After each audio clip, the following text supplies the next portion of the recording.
ఎన్నెన్నో రూపాలు గణపతి స్వామివి. నాకు తెలిసిన కొన్ని పేర్లు చెబుతాను వినండి.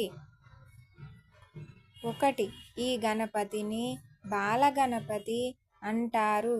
అరటి, మామిడి, పనస, వెలగపండు, చెరకుగడను 4 చేతులతో తుండముతో తనకెంతో ఇష్టమైన మోదకమును ధరించి బాలభాస్కర ప్రభలతో బాసిల్లుతుంటాడు ఈ బాలగణపతి.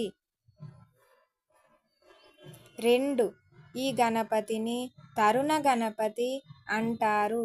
పాంకుశ, మోదక, కపిత్త, జంబూఫలాలను, చెరకుగడను ధరించి 6 భుజాలతో ఎర్రటి కాంతులతో శోభిల్లుతుంటాడు ఈ తరుణ గణపతి.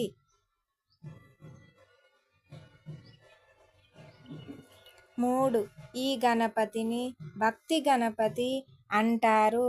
నారికేళ, చూత, కదలీ ఫలాలను, గుడామిశ్రిత పాయస పాత్రను ధరించి తెల్లటి కాంతులతో బాసిల్లుతుంటాడు ఈ భక్తి గణపతి. 4. ఈ గణపతిని వీర గణపతి అంటారు.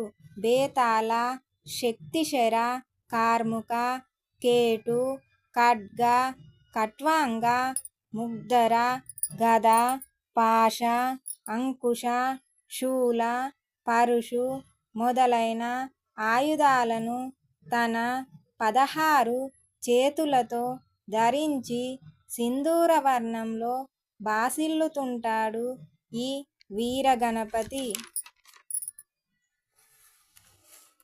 5.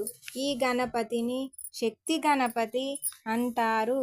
పసిడి కాంతులను వెదజల్లే శక్తిదేవిని తన వామపీఠంపై కూర్చుండబెట్టుకొని హస్త, అభయ, పాంకుశాలను ధరించి అరుణ కాంతులీను తుంటాడు ఈ శక్తి గణపతి. 6. ఈ గణపతిని ద్విజ గణపతి అంటారు. పుస్తక, అక్షరమాల, దండ, కమండలాలతో వివిధ రత్నాంచిత కరబాహు భూషణాలతో ప్రకాశిస్తూ చతుర్భుజాలతో 4 శిరసులతో నయనాందకరంగా కనిపించే బ్రహ్మమూర్తి ఈ ద్విజ